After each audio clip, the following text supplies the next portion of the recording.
Welcome to the EFS Modernization Project Training video series. This video will cover the Vpk Child Application process.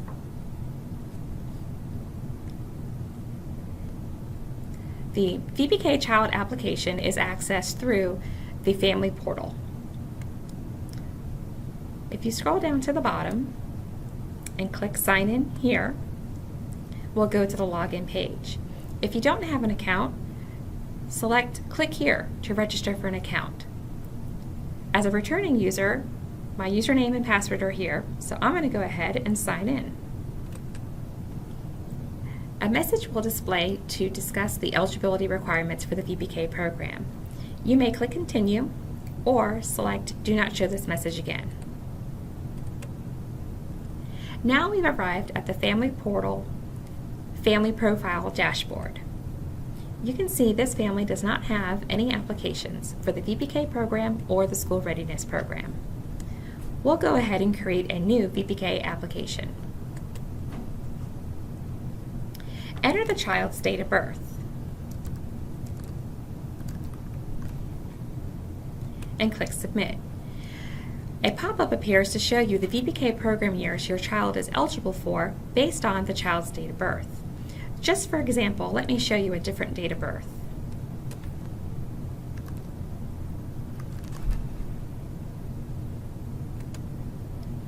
Here you will see the child is actually eligible for 2 Vpk program years based on their date of birth.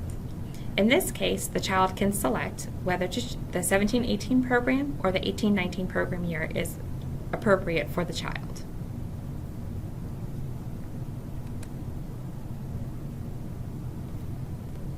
Now we've entered the child application. You can see there are tabs for each of the steps listed here across the top, and there's an introduction and instructions listed below. The instructions detail the process, including the documents that are required for the application. There's a proof of residence and a proof of the child's age that are required to determine the program eligibility. And also, if the child is going to be applying for a Vpk SIS, a specialized instructional program, you also have to upload an IEP. It talks about the different file types that are accepted and also links to the Vpk handbook for more information. Having read the instructions, we can now click Continue. This brings us to the first tab of the child application.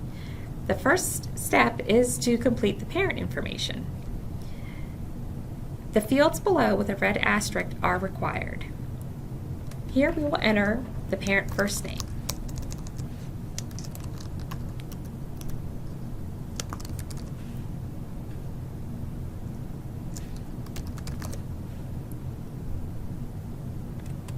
While the ethnicity and the race is required, you can select Prefer Not to Answer.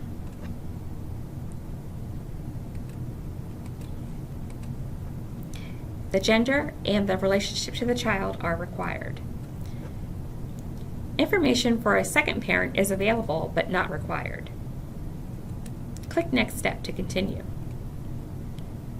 Now we are on Step 2, the child information. Again, fields that are required are noted with a red asterisk.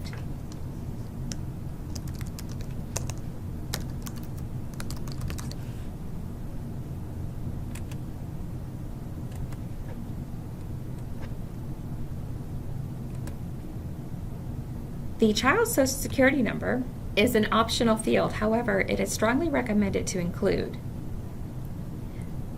There is a note here regarding the child's Social Security number and how it is used.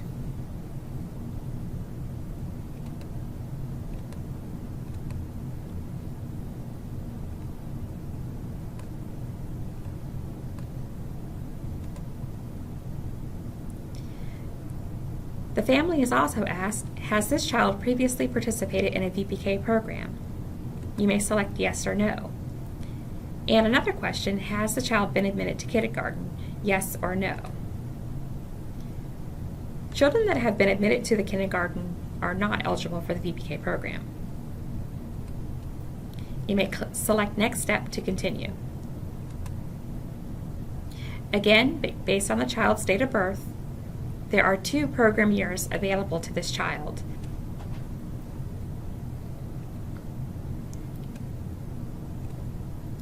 Here on the next step is the household information, where the parent or the guardian will enter the address information.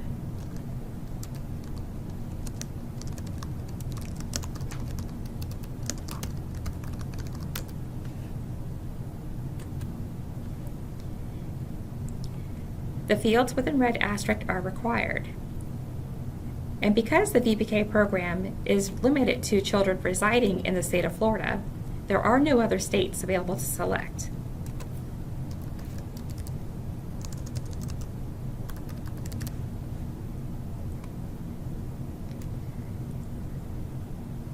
The contact information here is also required,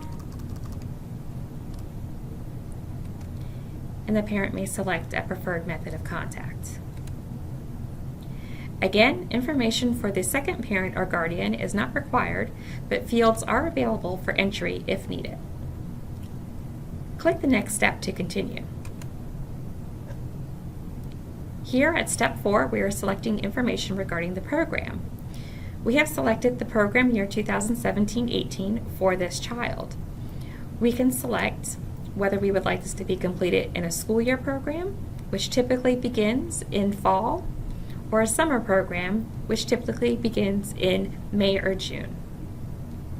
There is also the Specialized Instructional Service School Year or the Specialized Instructional Service Summer Program. These 2 programs here are for children who need the Vpk SIS program and have an IEP with the local school district. For this application, we'll select the school year program and a private provider. When complete, we'll select Next Step. Now on step 5, we'll upload the required documents.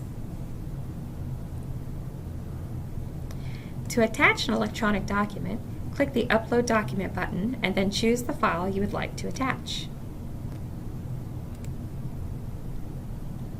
And you can see the file is now uploaded. We'll do this again for the child's proof of age.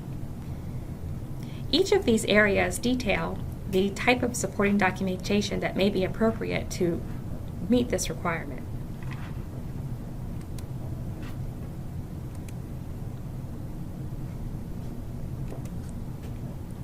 And again, if I had selected the Vpk SIS program, I would have an additional document to upload, and that would be for the child's IEP plan.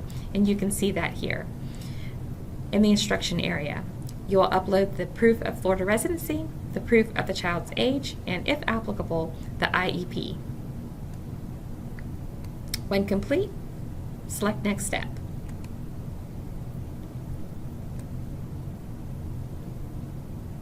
Here on step 6, we can see a review of all the information that we've entered. We want to make sure that everything is correct. Scroll down, read each area carefully, and make sure the information is accurate. If you need to go back to a certain area, you can click on the button for that area and the system will return you to that page. To get back to review, we can use the Next Step buttons, or we can click on the tab at the top. Again, we're on the application review page. Everything looks great, so we'll click Next Step. Now we're on the final piece of the application, the Certify and Submit page. Again, the parent has information to read. There are several bullets that explain exactly what the parent's understanding and responsibility is for the Vpk program. Below, the parent or guardian will enter their name, check the box to certify by electronic signature. Today's date is automatically populated, and we'll click Submit Application. The application has now been sent to the local Early Learning Coalition for them to review and approve. A pop-up you'll see here would like to know if you would like to log off or continue. I'm going to hit continue just so I can show you the family dashboard again. I'm going to select home, and now you'll see that the child's application is listed, there's a confirmation number, and the status is submitted.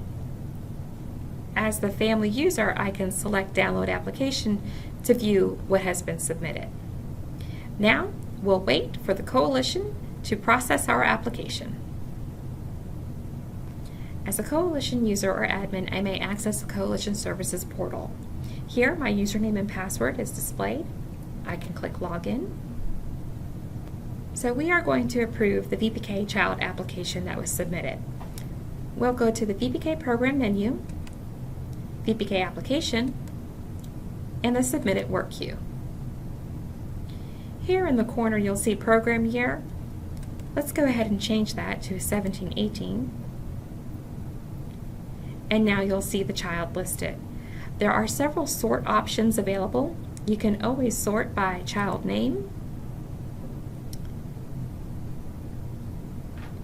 and date last updated are two very helpful columns for sorting.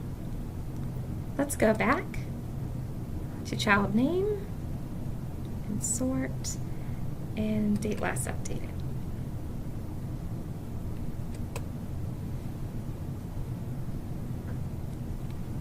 So here is the application that was submitted. We'll click on the child name, and this opens the Bbk Child Application review screen for the coalition. You see the information that was entered by the family and the documents that need to be reviewed and approved before moving forward. The child proof of age documentation is available here. You'll click View and review the information as it was entered.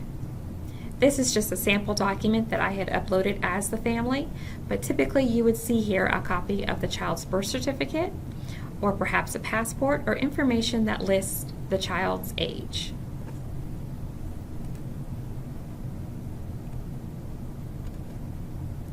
In this instance, I will say the document is verified, and I'll move on to the next.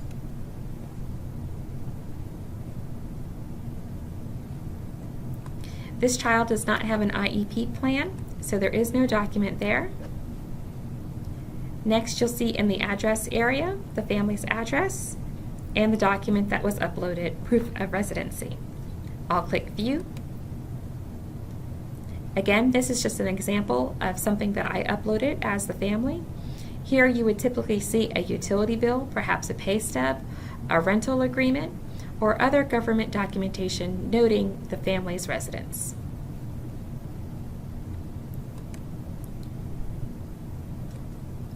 For our purposes, I'll go ahead and verify this document. Select Verify and click Save Changes.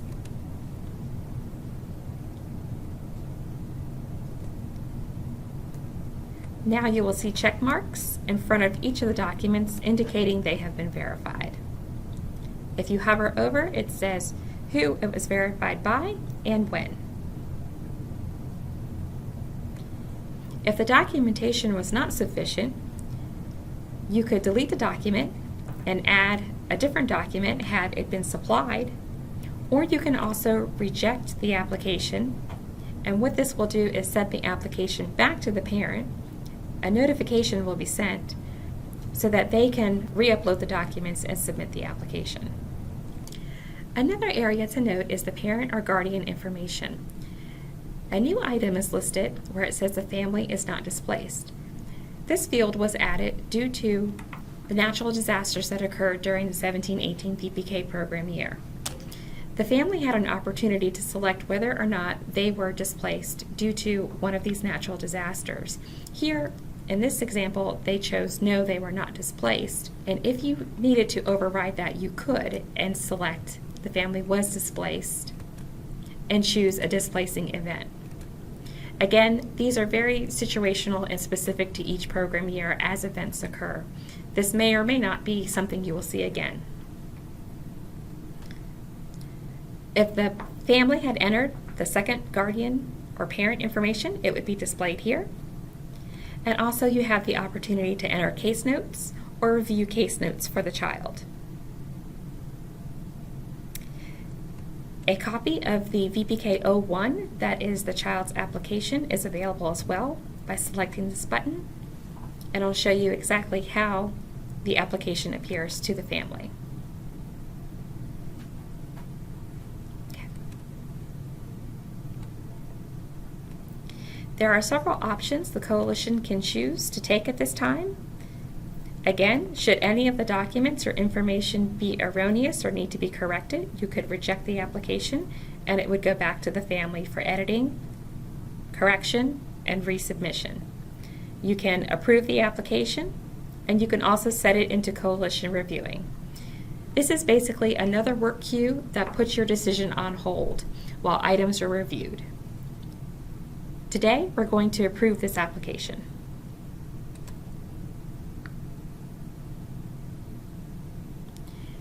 And your action has been performed.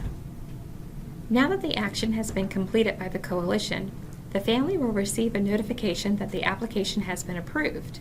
Here you can see as the family logs in, their dashboard has been updated, the child's status is now approved. And the COE, the Certificate of Eligibility, is now available to download. The parent will take this document to a Vpk provider and request enrollment.